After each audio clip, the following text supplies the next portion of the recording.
Hello ladies and gentleman, boys and girls, क्या आप जीवन में आगे बढ़ना चाहते हो और सफलता की चोटियां छूना चाहते हो तो ये चैनल आपके लिए, क्योंकि मेरा पैशन, मेरा प्रोफेशन, मेरा मिशन, मेरा विजन आपके इस सफ़र में आपका हम सफ़र बनूं। इसीलिए आपको चाहिए कि मेरे वीडियोस को ध्यान से देखिए, ध्यान से सुनिए और अपने जीवन में आप भी और मैं भी इसे अप्लाई करेंगे, so that together we can make this world a better place to live. तो शुरू करता हूँ आज का ये वीडियो। आज का वीडियो है फाइनेंशियल फिटनेस सीरीज़ का पार्ट 10 और इस पार्ट 10 में आपका स्वागत है।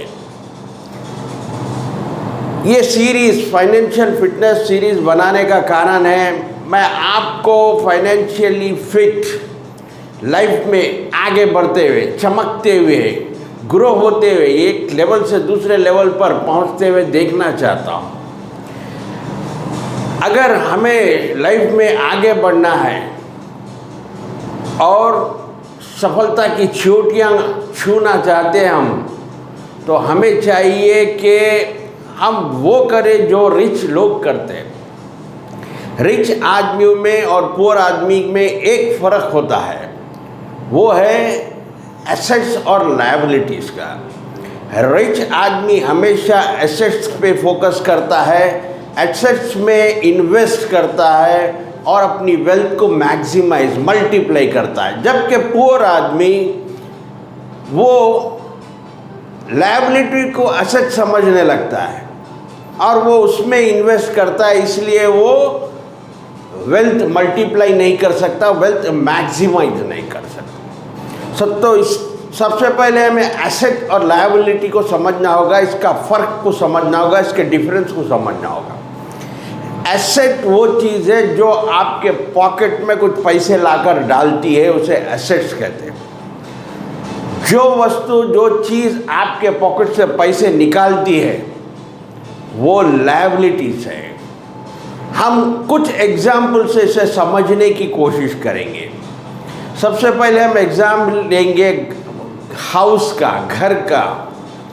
लोग अक्सर अपने घर को एसेट समझते हैं, लेकिन अगर आपका ओन हाउस है, आप अपने ज़ाती मकान में रहते हो, ओन हाउस में रहते हो, वो एसेट नहीं है, क्योंकि उसके ऊपर आप ईयरली टैक्स बनते हो, मंथली उसके ऊपर एक्सपेंसेस होते हैं, इलेक्ट्रिसिटी बिल बनते हो, वाटर बिल बनते हो, फिर उसका मेंटेनेंस करते हो। यानी आपका घर आपके पॉकेट से मनी, पैसे निकाल रहा है, वो आपके लिए एसेट नहीं, लायबिलिटी है।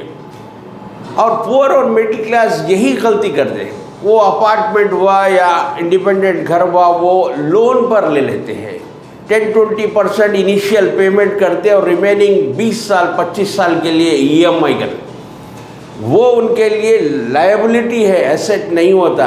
एसेट, घर एसेट तभी होता है जब आपके पास एक रहने के लिए ऑलरेडी एक घर है, आपने दूसरा घर खरीदा है और उससे आपको रेंट्स आते हैं, और उस रेंट्स में अगर आप एक्सपेंसेस, मेंटेनेंस निकालने के बाद भी एक्सेस रेंट बचता है। फॉर एग्जांपल 50,000 रेंट आता है और 10,000 उसके एक्सपेंसेस है, तो ये आपकी हो गई एसेट्स, लायबिलिटी नहीं। ठीक उसी तरह कार हो, बाइक हो, लोग कार EMI पे खरीदते हैं, बाइक लेते हैं लोन पे, EMI पे, और समझते हैं कि वो उनका एसेट्स है। ये उनका एसेट्स नहीं होता, ये लायबिलिटीज़ है। और रिच लोग फोकस हमेशा उनका इन्वेस्टमेंट, जो इन्वेस्ट करते हैं वो सिर्फ एसेट्स पे ही करते हैं, लायबिलिटी पे इन्वेस्ट नहीं करते। आज हम कुछ ऐसे चीज़ें देखेंगे जो रिच लोग और रिच होते जाते हैं, वो इसीलिए क्योंकि वो उनका इन्वेस्टमेंट एसेट्स पे होता है। तो कौन से एसेट्स है जिस पे वो इन्वेस्ट करके आने वाले दिनों में रिच से और रिच अपने वेल्थ को मैक्सिमाइज करते हैं, वो देखेंगे हम। सबसे पहले है, पहला एसेट है बिजनेस। आजकल तो बिजनेस नॉट ओनली ऑफलाइन है बट ऑनलाइन भी बिजनेस किया जाता है। बिजनेस को ऐसा कहा जाता है कि जो लोग बकेट से पानी लाते हैं वो एक एम्प्लॉई है, काम करने वाले। जो पाइपलाइन लगाकर पाइपलाइन से पानी लेते हैं वो बिजनेस क्लास है। आप देखें बिजनेस में अगर मंथली 3% भी अगर प्रॉफिट हुआ, आप 10,000 का कोई बिजनेस कर रहे हैं, अगर 300 रुपीज़ भी मिला तो उसका ऐसा कैलकुलेट हो रहा है 3% इंटू 12 मंथ्स 36%, यानी एवरी 2 ईयर्स में आपका वेल्थ डबल हो रहा, आपका जो इन्वेस्टमेंट है डबल हो जा रहा है। अगर आप लास्ट प्रीवियस वीडियो में एक एग्जाम्पल दिया मैंने, 30 ईयर्स में कोई व्यक्ति 2 करोड़ के इन्वेस्टमेंट में बिजनेस शुरू करता है, वो 49 की ईयर्स यानी उसके अपने 49th ईयर में पहुँचते यानी 50 साल का भी पूरा नहीं होता, उसके 2 करोड़ जाके 2000 करोड़ बन जाते। तो ये होता है कमाल, ये होता है पावर बिजनेस में। तो ये रिच लोग इस सीक्रेट को समझते हैं और वो बिजनेस में इन्वेस्ट करते हैं। दूसरा है second, real estate. Real estate majority लोग जो मिलियनर बने हैं, आप देख सकते हैं आपके अतराफ में वो मिलियनर बने हैं तो सिर्फ रियल इस्टेट से बने हैं। क्योंकि आप जानते हैं कि पॉपुलेशन तो बढ़ती ही जाती है, लेकिन जो लैंड है वर्ल्ड में वो लैंड बढ़ती नहीं है, सिर्फ पॉपुलेशन बढ़ता है। इसलिए कभी भी रियल एस्टेट का डिमांड कम होने वाला नहीं है। दुनिया के मशहूर पॉपुलर फेमस लोग, डोनाल्ड ट्रंप हो या बिल गेट्स हो, इन्होंने रियल एस्टेट में इन्वेस्टमेंट करके करोड़ों रुपया, मिलियन बिलियंस कमाया। हमारे तेलुगु फिल्म स्टार चंद्र मोहन ने भी रियल एस्टेट में इन्वेस्टमेंट करके करोड़ों रुपये कमाया, कई लोग जानते होंगे इस बात। तो पहला होगा बिजनेस, दूसरा क्लास होगा रियल एस्टेट, तीसरा है स्टॉक मार्केट। स्टॉक मार्केट एक ऐसा प्लेटफॉर्म है जहां पर आप सही इन्वेस्टमेंट करके, सही कंपनीज में इन्वेस्टमेंट करके आप अपने वेल्थ को मैक्सिमाइज कर सकते हैं। आपको देखना ये होगा कि कोई अच्छी कंपनी, जो प्रोडक्ट्स आप यूज़ करते हैं, फॉर एग्जाम्पल आप सुबह उठते ही कौन सा पेस्ट लगाते हैं? अक्सर लोग कोलगेट यूज़ करते हैं, तो कोलगेट कंपनी के शेयर्स ले लो। शेव करते हैं, जिलेट ब्लेड यूज़ करें, जिलेट कंपनी के शेयर्स ले लो। सोप्स जो यूज़ करते हैं वो अक्सर हिंदुस्तान यूनिलीवर के होते हैं, उसका शेयर ले लो। आप प्रोविजन मंथली डी मार्ट से लेते हो क्योंकि डिस्काउंट मिलता है, डी मार्ट के शेयर्स ले लो। ऐसे कंपनीज में इन्वेस्ट करो और अपनी वेल्थ को मैक्सिमाइज कर, ये आपके लिए एसेट्स बन जाएंगे। अब आता है फोर्थ वन, रियल मनी, और कुछ लोग इसे गॉड्स मनी भी कहते हैं। क्या है गॉड्स मनी? क्योंकि जब ये धरती बनी, धरती के साथ वो भी उतर आए थे नीचे, वो है गोल्ड एंड सिल्वर। जब शेयर मार्केट नीचे जाता है, ज़्यादा वॉलेटिलिटी होती है, लोग गोल्ड एंड सिल्वर में इन्वेस्ट करते हैं। आपने देखा 2016 नवंबर में 500 और 1000 के नोट्स, करेंसी आज किधर हो गया? आज हमें दिख नहीं रहे, पता नहीं है 2000 के नोट्स कब ख़त्म हो जाए। इसीलिए लोग करते गोल्ड और सिल्वर को भी एक एसेट बनाकर उसमें इन्वेस्ट करते हैं। जिस कंट्री का गोल्ड रिजर्व ज़्यादा होता है वो रिच कंट्री होती है, तो इसलिए ये भी एक एसेट है गोल्ड एंड सिल्वर। दूसरा, बड़े बड़े फैक्ट्रीज, कंपनीज को देखिए। मैं भी कंपनी के बैकग्राउंड से आया हूँ, प्रागा HMT। उसमें जो मशीनरी होती है, मशीनरी से हम प्रोडक्शन निकालते हैं, वो मशीनरी एक एसेट है। कुछ कंपनीज ऐसे हैं जो फैक्ट्री लैंड लीज पे लेते हैं, लेकिन मशीनरी उनकी ओन होती है, क्योंकि मशीनरी एक ऐसा एसेट है जो मशीन आपको साल 2 साल में उसका पैसा निकाल के दे देगी। फिर आता है नेक्स्ट, डिजिटल एसेट। आज के डिजिटल ज़माने में डिजिटल एसेट का बहुत बोलबाला है। फॉर एग्ज़ाम्पल अगर एग्ज़ाम्पल दो तो यूट्यूब एक ऐसा प्लेटफॉर्म है, एक डिजिटल एसेट है आपके लिए।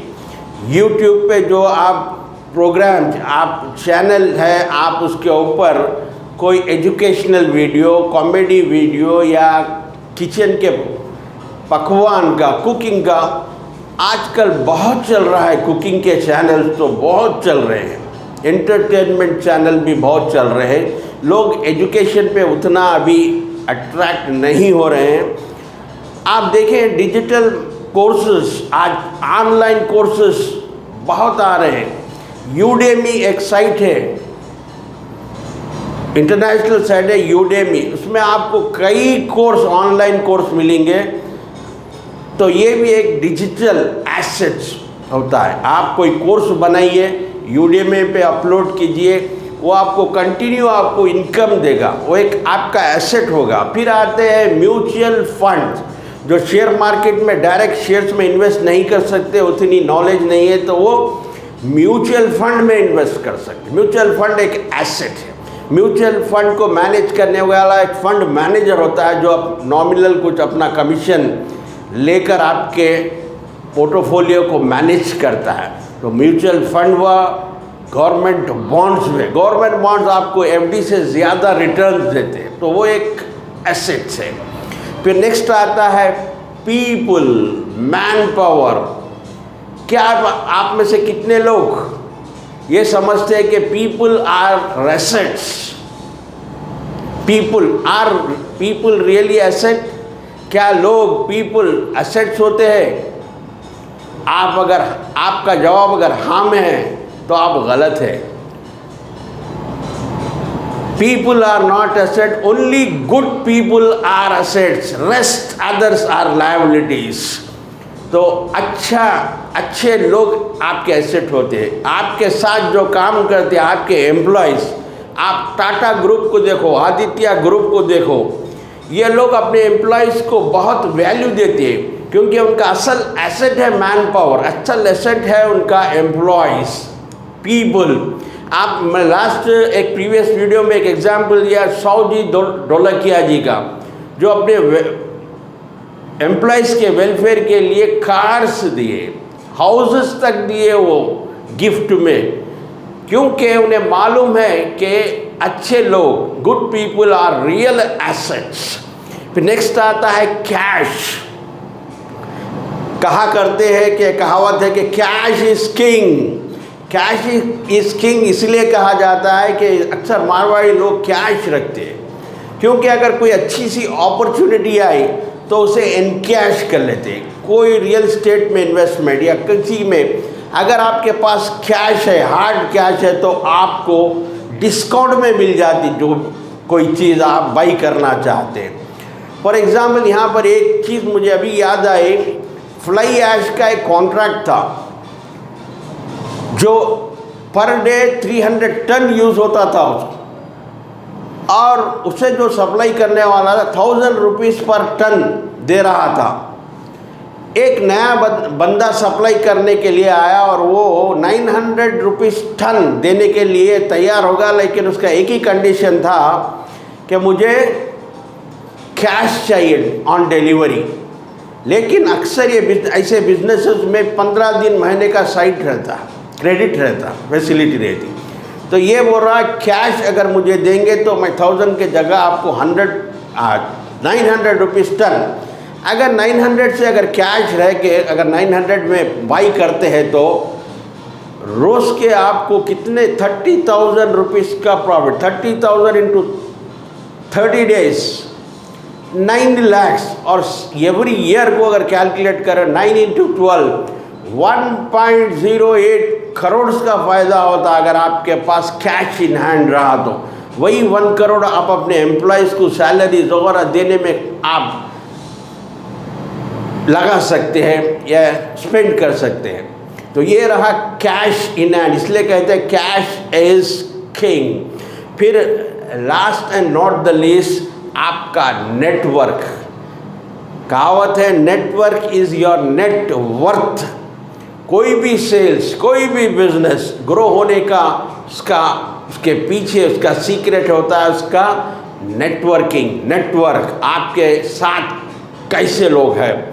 Network is your real estate. आपको लोगों के साथ तालमेल बनाना है। चाहिए जितने लोग आपके साथ जुड़े हुए होंगे, अच्छे लोग, आपका नेटवर्क बड़ा और अच्छा होगा, आप जीवन में लाइफ में उतने ग्रो हो गए, उतने रिच हो गए। तो ये थे कुछ ऐसे ऐसे जो रिच लोग जिसमें इन्वेस्ट किया करते हो और आने वाले दिनों में रिच से और रिच होते जाए। तो देखते रहिए, सीखते रहिए, आगे बढ़ते रहिए। Keep learning, keep growing until we meet next. Please take care. God bless you and thank you for watching.